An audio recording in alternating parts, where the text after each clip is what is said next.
Hello दोस्तों, good morning. स्वागत है एक बार फिर से आप सभी का एमजेजे एजुकेशन में। दोस्तों आज है 10 अप्रैल। आज की इस वीडियो में हम लोग बात करेंगे 10 अप्रैल 2021 के करंट अफेयर के सभी इंपॉर्टेंट क्वेश्चंस के बारे में। पूरी वीडियो ध्यान से देखिएगा, पूरी वीडियो डिटेल में आपको समझाई गई है। अगर आपको वीडियो पसंद आए तो वीडियो को लाइक और शेयर जरूर कर देना है। सब्सक्राइब भी कर लीजिए चैनल को, जिससे आने वाली वीडियोज का नोटिफिकेशन आपको मिलता रहे। इस वीडियो की पीडीएफ फाइल और क्विज दोस्तों मिल जाएगी आपको हमारे एप्लीकेशन एमजेटे ऐप पर। गूगल प्ले स्टोर से एमजेटे ऐप इंस्टॉल कीजिए, बहुत सारे स्टडी मटेरियल का फायदा उठाइए। चलिए बात करते हैं लास्ट डे के क्वेश्चन की। लास्ट डे का हमारा पहला क्वेश्चन था 2021 में कितने व्यक्तियों को पद्मश्री से सम्मानित किया गया। तो दोस्तों 2021 के जो पद्म पुरस्कारों की घोषणा हुई है, इस पर तो मैंने आपको वीडियो दी हुई थी। इसमें मैंने आपको बताया था कि 7 व्यक्तियों को दिया जाएगा पद्म विभूषण, भारत का दूसरा सबसे बड़ा नागरिक सम्मान।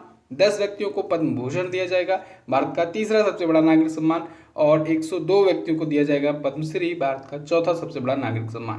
टोटल 119 व्यक्तियों को सम्मानित किया जाएगा पद्म पुरस्कारों से। भारत का सबसे बड़ा नागरिक सम्मान होता है भारत रत्न। विजय हजारे ट्रॉफी 2020-21 किसने जीता है? मुंबई ने जीता, यूपी को हरा करके। दोनों ही क्वेश्चन के बारे में काफी लोगों ने डिटेल में आंसर किया था। आप सभी लोग ऐसे ही डिटेल में आंसर किया करो। चलिए बात करते हैं आज के दिन के पहले क्वेश्चन की। पहला क्वेश्चन है, हाल ही में किस मंत्रालय ने सार्थक योजना की शुरुआत की है? तो अभी हाल ही में दोस्तों शिक्षा मंत्रालय ने सार्थक योजना की शुरुआत की है। स्पेलिंग चेक कर लीजिए, ऐसे ही रहेगा सार्थक। इसका फुल फॉर्म भी होता है, क्योंकि इसका फुल फॉर्म क्या होता है? Students and teachers holistic advancement through quality education. तो सार्थक का फुल फॉर्म होता है, ये पूछा जा सकता है, इसे नोट डाउन कर लीजिए। तो अभी हाल ही में हमारी शिक्षा मंत्री रमेश पोखरियाल निशंक जी ने इसे लॉन्च किया है। इसे इसलिए लॉन्च किया गया है जिससे जो न्यू एजुकेशन पॉलिसी आई है उसे आसानी से लागू किया जा सके। ओके, अभी दोस्तों 75 वर्ष पूरे हुए हैं हमारे स्वतंत्रता के। इस अवसर पर अमृत महोत्सव मनाया जा रहा है, तो उसी के तहत इसे भी लॉन्च किया जा रहा है। ठीक है, अब देखिए न्यू एजुकेशन पॉलिसी के बारे में बात हो रही है। इसको लागू करने पर सरकार लगी हुई है। अभी ये आया था 2020 में, जब आया था तो इसके बारे में भी आपको डिटेल में बताया गया था। फिर से रिवीजन कर लीजिए। इस शिक्षा नीति के तहत क्या होगा? एजुकेशन पॉलिसी दोस्तों ये 34 वर्षों के बाद आई है, और ये थोड़ा सा जो हमारी शिक्षा प्रणाली है इसको एडवांस करने के लिए लॉन्च किया गया है। ठीक है, नई शिक्षा नीति आई है।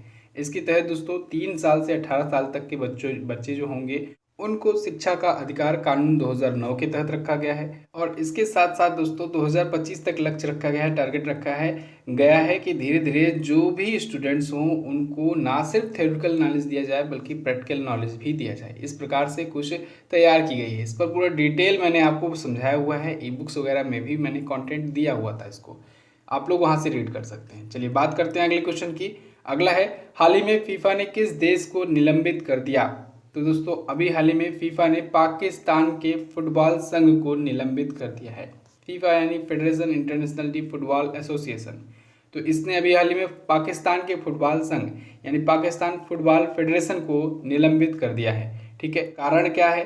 कारण ये है कि फीफा का कहना ये है कि फुटबॉल जो फेडरेशन है पाकिस्तान का, वो वहाँ के फुटबॉल फेडरेशन के द्वारा, वहाँ की जो नियुक्तियाँ होती हैं उनके द्वारा नहीं कंट्रोल होता है, बल्कि बाहरी दबाव के कारण, बाहरी प्रेशर के कारण कंट्रोल होता है, और वो कभी भी मैनिपुलेट किया जा सकता है। यही वजह है कि फीफा ने इसकी वैधता एक प्रकार से कहें रद्द कर दी है।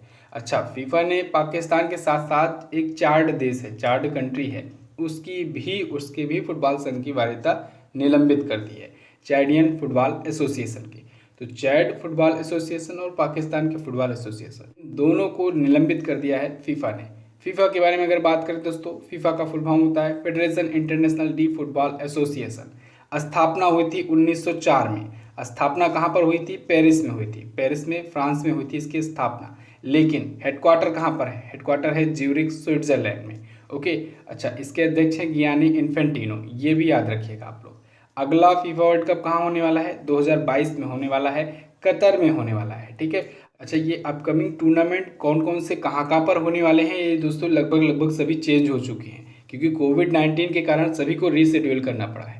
तो फिर इस पर भी मैं आपको एक वीडियो देने की सोच रहा हूँ, जल्द ही आ जाएगी आपके पास वो वीडियो, और उसमें बताया जाएगा कि कौन कौन से टूर्नामेंट कब कब आयोजित किए जाएंगे अब कोविड-19 के बाद। ठीक है, तो आप लोग उसे देखिएगा। 1 साल पहले हमने जो वीडियो बनाई थी उसको अब चेंज करना पड़ेगा, क्योंकि कोविड-19 की वो पहले की वीडियो थी। चलिए अगला देखते हैं। अगला है, हाल ही में हापुस आम को किस राज्य का जीआई टैग मिला, यानी किस राज्य ने हापुस आम को दिया है जीआई टैग। तो अभी हाल ही में महाराष्ट्र ने दिया है हापुस आम को जीआई टैग। ये महाराष्ट्र के कोंकण एरिया में पाया जाता है। आप लोग अगर इंडिया का मैप देखेंगे दोस्तों तो कुछ यहाँ पर कोंकण एरिया होता है, मालाबार होता है। इसके सबके बारे में किसी दिन आपको डिटेल में समझाऊंगा, कोंकण क्या होता है, मालाबार क्या होता है, ठीक है। तो वहाँ पर उस एरिया में 20 किलोमीटर की रेंज में, समुद्र से 20 किलोमीटर की रेंज में ये हापुस आम उगाया जाता है, ठीक है। अगर स्थिति की बात करें तो सिंधुदुर्ग जिला है, वहाँ पर देवगढ़ तहसील में ये खास करके उगाया जाता है हापुस आम, महाराष्ट्र में। तो उसी को दिया गया है जीआई टैग। अभी इससे भी पहले अगर बात किया जाए तो कुछ दिन पहले अल्फांसो आम को दिया गया था जीआई टैग, ये भी महाराष्ट्र का ही है। तो दोनों को आपको याद रखना है, अल्फांसो आम और हापुस आम दोनों महाराष्ट्र के, दोनों को मिला है जीआई टैग। इससे पहले अगर बात करें तो अभी दोस्तों पिछले महीने हिमालयी गुलाबी नमक को दिया था पाकिस्तान ने जीआई टैग।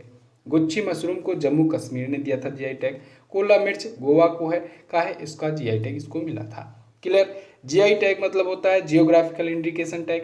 कब दिया जाता है जीआई टैग? तो दोस्तों जब किसी प्रोडक्ट की वजह से, किसी सर्विस की वजह से वो पूरा का पूरा एरिया पहचाना जाने लगता है, जियोग्राफिकल एरिया पहचाना जाने लगता है, जियोग्राफिकल एरिया को वो इंडिकेट करने लगता है, तो उसको जियोग्राफिकल इंडिकेशन टैग दे दिया जाता है। इसको देने से क्या होता है? इसको देने से उसका ग्लोबलाइजेशन किया जा सकता है, उसका स्टैंडर्डाइजेशन किया जा सकता है, उसकी बाजारी रोकी जा सकती है, ठीक है, ब्लैक मार्केटिंग रोकी जा सकती है और उसको प्रमोट किया जा सकता है। तो इसी वजह से जीआई टैग दिया जाता है किसी प्रोडक्ट को। दिए जाना शुरू हुआ ये 2004 में पहली बार दिया गया है। किसको दिया गया है? किसको दिया गया? दार्जिलिंग की चाय को दिया गया था, ठीक है, सबसे पहली बार जीआई टैग, याद रखिएगा। और इसके लिए एक्ट लाया गया था 1999 में, 1999 में। अगला है, हाल ही में ओलंपिक में क्वालिफाई करने वाली पहली महिला नौकायन कौन बनी? इसे पहली भारतीय कर लीजिएगा। तो ओलंपिक में क्वालिफाई करने वाली पहली भारतीय महिला नौकायन बन गई हैं दोस्तों नेर्था कुमारन। कौन? नेर्था कुमारन, ये बन गई हैं फर्स्ट इंडियन वीमेन जो ओलंपिक में क्वालिफाई कर गई हैं नौकायन के लिए। ओके, अभी इन्होंने ओमान में एक एशियाई क्वालिफायर का रेडियल इवेंट आयोजित हुआ था, उसमें शीर्ष स्थान हासिल किया है, टॉप पोजीशन हासिल की है नेत्रा कुमारन ने। क्लियर। तो ओलंपिक के लिए ये क्वालिफाई कर गई हैं। अगला, हाल ही में गैबॉन गणराज्य में भारत का राजदूत किसे नियुक्त किया गया? तो अभी हाल ही में रामकरण वर्मा जी को गैबॉन गणराज्य में भारत का राजदूत नियुक्त किया गया है। गैबॉन गणराज्य से पहले ये दोस्तों कांगो गणराज्य में राजदूत थे भारत के। अच्छा, आप कहीं कहीं सुनते होंगे राजदूत, कहीं कहीं सुनते होंगे उच्चायुक्त। ये राजदूत यानी एम्बेसडर और उच्चायुक्त यानी हाई कमिश्नर होते क्या है या क्यों नियुक्त किए जाते हैं यहाँ पर? तो दोस्तों जो भी विदेश में जो गेस्टेड अधिकारी होता है, जो अधिकारी लेवल की एक पोस्ट होती है, जो विदेशी दूतावासों में नियुक्त किए जाते हैं, वो होते हैं राजदूत या उच्चायुक्त। अब कैसे पता चलेगा कि कहाँ पर राजदूत नियुक्त करना है, कहाँ पर उच्चायुक्त नियुक्त करना है? तो देखिए दोस्तों, कॉमनवेल्थ संगठन है एक, ठीक है, कॉमनवेल्थ कंट्रीज हैं। तो जो जो कंट्रीज कॉमनवेल्थ का हिस्सा है वहाँ पर तो हाई कमिश्नर नियुक्त किए जाएंगे, जैसे ऑस्ट्रेलिया हो गया, इंग्लैंड हो गया, इन सब जगहों पर उच्चायुक्त नियुक्त किए जाएंगे, हाई कमिश्नर नियुक्त किए जाएंगे। लेकिन जो कॉमनवेल्थ कंट्रीज नहीं है, उनका सदस्य नहीं है, तो फिर वहाँ पर राजदूत नियुक्त किए जाएंगे। अब आप कहोगे कॉमनवेल्थ कंट्रीज क्या है? ये तो एक संगठन है, लेकिन इसमें दोस्तों बेसिकली वो देश हैं जहाँ पर ब्रिटेन कभी ना कभी शासन किया हुआ था। ध्यान रखिएगा, ब्रिटेन जहाँ पर कभी न कभी शासन किया हुआ था उन सबको मिला करके कॉमनवेल्थ कंट्रीज बनाया गया, एक संगठन बनाया गया। क्लियर होना चाहिए बिल्कुल। ओके, चलिए, इसमें 54 देश हैं। मालदीव अभी शामिल हुआ था, पहले निकला फिर शामिल हो गया। चलिए, अब गैबॉन गणराज्य आया है तो हम लोग देखते हैं वर्ल्ड मैप में है कहाँ पर रिपब्लिक ऑफ गैबॉन। तो देखिए दोस्तों, सबसे पहले ये रहा हमारा प्यारा भारत। अब गैबॉन है दोस्तों एक अफ्रीकन कंट्री, तो हम लोग अफ्रीकन कॉन्टिनेंट में आएंगे। तो इधर आ जाइए, ये है अफ्रीकी महाद्वीप जिसे हम लोग कहते हैं अंध महाद्वीप, और एक ऐसा महाद्वीप है जहाँ पर तीनों रेखाएं गुजरती हैं, कर्क, मकर और भूमध्य। फिलहाल पहुँच गए हम लोग यहाँ पर गैबॉन में। यहाँ पर देखिए, ये है एक कंट्री गैबॉन, ठीक है। ये गैबॉन जो है यहाँ पर DRC, democratic Republic of Congo जो गणराज्य है, इसके पास में इधर है गैबॉन। गैबॉन की राजधानी क्या होती है? लिब्रेविले। क्या होती है? लिब्रेविले। और यहाँ के प्रेसिडेंट कौन है? यहाँ के प्रेसिडेंट है दोस्तों अली बोंगो ओंडिम्बा। कौन है? Ali Bongo Ondimba. और यहाँ की करेंसी होती है CFA फ्रैंक। क्या होती है? CFA Frank. अगला देखते हैं। अगला क्वेश्चन है, हाल ही में WWE हॉल ऑफ फेम 2021 में किसे शामिल किया गया? तो अभी हाल ही में ग्रेट खली को दोस्तों शामिल किया गया है WWE के हॉल ऑफ फेम में 2021 के। WWE यानी कि वर्ल्ड रेसलिंग एंटरटेनमेंट, तो इसमें ग्रेट खली को शामिल किया गया है जो कि है भारत के ग्रेट खली। इनका नाम असली नाम तो दोस्तों है दलीप सिंह राणा, हरियाणा के ही हैं और इन्हें अभी हाल ही में WWE हॉल ऑफ फेम में शामिल किया गया है। ग्रेट खली दोस्तों सबसे पहले चर्चे में आए थे 2006 में, जब इन्होंने अंडरटेकर को हरा दिया था। डेडमैन के नाम से जो फेमस है अंडरटेकर, उनको 2006 में इन्होंने हरा दिया था और इसके बाद से तो फिर ये फेमस ही हो गए। इंडिया को रिप्रेजेंट करते थे WWE में, ठीक है। 7 फुट 1 इंच की इनकी लंबाई है, वजन है 347 पाउंड और आप सब इनसे भली भांति परिचित हैं। अगला है, हाल ही में भारत की पहली महिला क्रिकेट कमेंटेटर का निधन हो गया। यहाँ पर महिला कर लीजिएगा, भारत की पहली महिला क्रिकेट कमेंटेटर का निधन हो गया। इनका क्या नाम था? इनका नाम था चंद्रा नायडू। चंद्रा नायडू जी दोस्तों इंडिया की फर्स्ट वीमेन क्रिकेट कमेंटेटर थी। इन्होंने 1977 में पहली बार कमेंट्री की थी क्रिकेट के लिए, तो इनका अभी हाल ही में निधन हो गया है। ओके, ये CK नायडू जी की बेटी थी। CK नायडू कौन थे? ये क्वेश्चन बहुत बार पूछा गया है। CK नायडू दोस्तों भारत के पहले टेस्ट कप्तान थे, याद रखिएगा, भारत के पहले टेस्ट कप्तान थे CK नायडू। उनकी बेटी थी चंद्रा नायडू, तो उनका अभी हाल ही में निधन हो गया है। अच्छा, इन्होंने एक पुस्तक भी लिखी थी CK नायडू ए डॉटर रिमेंबर्स, इसको भी आप लोग याद रखेंगे, ठीक है। तो CK नायडू जी का हो गया है निधन। अगला, हाल ही में ओडिशा इतिहास नामक पुस्तक किसने लिखा? अभी हाल ही में ओडिशा इतिहास नामक पुस्तक लिखा है दोस्तों केसरी हरिकृष्ण ने। केसरी हरिकृष्ण, इनका पूरा नाम है डॉक्टर केसरी हरिकृष्ण महताब। तो इन्होंने ओडिशा इतिहास नाम की पुस्तक लिखी है, इसका हिंदी संस्करण लिखा है। तो इसको अभी हाल ही में विमोचित किया है हमारे प्रधानमंत्री नरेंद्र मोदी जी ने, इसके हिंदी संस्करण का। अभी कुछ दिन पहले ही मैंने आपको पुस्तकों और लेखकों पर वीडियो दी हुई है, बहुत ही इंपॉर्टेंट वीडियो है, पूरा डिटेल के साथ है उसमें, आप लोग जरूर देखिएगा। और उसकी PDF भी प्रोवाइड की गई है हमारे टेलीग्राम ग्रुप पर, तो टेलीग्राम ग्रुप को भी ज्वाइन कर लो। देखिए, आप लोग टेलीग्राम ग्रुप पर जाइए, वहाँ पर टेलीग्राम पर जाइए, वहाँ पर MJT एजुकेशन लिख करके सर्च कीजिए। 22,400 के आसपास सब्सक्राइबर हैं, उसको ग्रुप को ज्वाइन कर लीजिए। वहाँ पर जाइए, मीडिया फाइल में, मीडिया सेक्शन में जाएंगे तो उस पर आपको जो भी PDF डॉक्यूमेंट दी गई है, मीडिया में डॉक्यूमेंट्स में जा करके आप लोग सभी डॉक्यूमेंट्स डाउनलोड कर लीजिए। बहुत ही अच्छी अच्छी PDF फाइल्स हैं, उनको आप लोग डाउनलोड कीजिए, रीड कीजिए, बहुत ही अच्छे से क्विकली रिवीजन कर पाएंगे।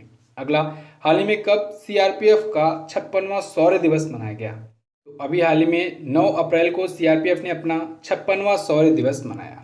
9 अप्रैल को क्यों मनाया जाता है? क्योंकि 9 अप्रैल 1965 में दोस्तों CRPF की एक टुकड़ी थी, एक छोटी टुकड़ी थी, इसने गुजरात के कच्छ रण में सरदार पटेल पोस्ट पर जो पाकिस्तानी आए थे, पाकिस्तानी सेना घुस आई थी, उसको हराया था और वहाँ पर 34 जवानों को, 34 पाकिस्तानी सैनिकों को मार गिराया था, 4 को जिंदा पकड़ भी लिया गया था, ठीक है। तो CRPF की इस बहादुरी के लिए, हालांकि उसमें 6 जवान हमारे वीरगति को भी प्राप्त हुए थे, उनकी बहादुरी के लिए दोस्तों ये मनाया जाता है, उनकी बहादुरी और बलिदान को श्रद्धांजलि के रूप में मनाया जाता है शौर्य दिवस 9 अप्रैल को। अभी कल मैंने आपको एक वीडियो दी है दोस्तों, जो अभी अटैक हुआ था, छत्तीसगढ़ में नक्सली हमला हुआ था, उस पर वो डिटेल वीडियो है, पूरी स्टोरी उसमें बताई गई है। साथ ही साथ उसमें बहुत सारे ऐसे पॉइंट भी बताए गए हैं जो जानना आपके लिए ज़रूरी है, जैसे कि किनको शहीद का दर्जा दिया जाता है, कौन सी फोर्स किस मंत्रालय के अंतर्गत आती है, ये सभी चीज़ें उसमें बताई गई। तो पूरी डिटेल वीडियो है, देखिएगा जरूर। फिलहाल हम लोग CRPF के बारे में बात करें, इसका फुल फॉर्म होता है सेंट्रल रिजर्व पुलिस फोर्स, ये आता है गृह मंत्रालय के अंतर्गत। स्थापना हुई थी 1939 में, हेडक्वार्टर है नई दिल्ली में। नए महानिदेशक अभी हाल ही में नियुक्त किए गए हैं कुलदीप सिंह जी। अगला देखते हैं, हाल ही में किस राज्य ने फ्लिपकार्ट को 140 एकड़ की भूमि आवंटित की? तो अभी हाल ही में फ्लिपकार्ट को दोस्तों हरियाणा ने आवंटित की है 140 एकड़ की भूमि। अब ऐसा नहीं है कि फ्री में दे दिया है, इसके लिए दोस्तों 3.22 करोड़ रुपए भी चार्ज किए हैं प्रति एकड़ की दर से, ठीक है। तो 3.22 करोड़ रुपए प्रति एकड़ में दिए, लेकिन ज़मीन दी है। अब ज़मीन वहाँ पर दी गई है तो वहाँ पर ये लगाएगी फैक्ट्री, अपना वेयर हाउस स्थापित करेगी, जो कि होगा एशिया का सबसे बड़ा आधुनिक वेयर हाउस। ये क्वेश्चन बन सकता है कि फ्लिपकार्ट अपना एशिया का सबसे बड़ा आधुनिक वेयर हाउस कहाँ स्थापित करने जा रहा है? तो आप बताएंगे हरियाणा में, ठीक है। हरियाणा में कहाँ पर? हरियाणा में गुरुग्राम जिले के मानेसर पटली हाजीपुर में, ठीक है। तो अब फ्लिपकार्ट आया है, इसके बारे में जानिए। फ्लिपकार्ट दोस्तों एक ई-कॉमर्स कंपनी है 2007 में इसकी स्थापना हुई। स्थापना किसने की? सचिन बंसल और अनिल बंसल ने। दोनों ने बाद में चल करके बेच दी। 77% हिस्सेदारी इसकी बेची थी 16 अरब डॉलर में, 16 बिलियन डॉलर में। किसे बेची थी? वॉलमार्ट को। फिलहाल अभी अगर बात करें तो वॉलमार्ट के पास 81 पॉइंट समथिंग परसेंट का शेयर है। किसका? फ्लिपकार्ट का। यानी फ्लिपकार्ट स्थापित तो ही भारत में, लेकिन अब भारतीय कंपनी नहीं है। सीईओ हैं कल्याण कृष्णमूर्ति जी। क्लियर? तो बस दोस्तों ये तो थे हमारे आज के दिन के टॉप 10 करंट अफेयर के क्वेश्चंस। आई होप आपको वीडियो पसंद आई होगी। अगर आपको वीडियो पसंद आई है तो वीडियो को कर दीजिए लाइक और शेयर जरूर कर दीजिएगा, अपने दोस्तों के पास शेयर कर दीजिए। साथ ही कमेंट करके हमें ये भी बताइए आने वाले दिनों में आप कौन कौन सी वीडियोस देखना चाहते हैं, किस किस टॉपिक पर। चलिए बात करते हैं क्वेश्चन ऑफ द डे की। आज का पहला क्वेश्चन है आपके लिए, आरबीआई की मौद्रिक नीति समिति यानी एमपीसी में, मॉनेटरी पॉलिसी कमेटी में कितने सदस्य आरबीआई के होते हैं? किस अनुच्छेद में भारत के मुख्य न्यायाधीश का वर्णन किया गया है? सभी के बारे में आप बता सकते हैं, थोड़ा थोड़ा लिख सकते हैं। दोनों क्वेश्चन इंपॉर्टेंट है, दोनों के बारे में आपको जो पता हो डिटेल में जरूर आंसर कीजिएगा। आप वीडियो देख लियो, अब जाओ जल्दी से इसकी क्विज भी सॉल्व कर लो। क्विज कहाँ मिलेगी? एमजेटी ऐप पर। गूगल प्ले स्टोर पर जाइए, एमजेटी ऐप डाउनलोड कीजिए, फुल डिटेल एक्सप्लेनेशन के साथ क्विज सॉल्व कीजिए। यानी क्विज सॉल्व करने के बाद सॉल्यूशन एक्सप्लेनेशन देखना मत भूला कीजिए। तो चलिए बस फिलहाल रखते हैं इतना ही वीडियो में। वीडियो को अंत तक देखने के लिए दोस्तों बहुत बहुत धन्यवाद। मिलते हैं अगली वीडियो में। नमस्कार, जय हिंद, वंदे मातरम।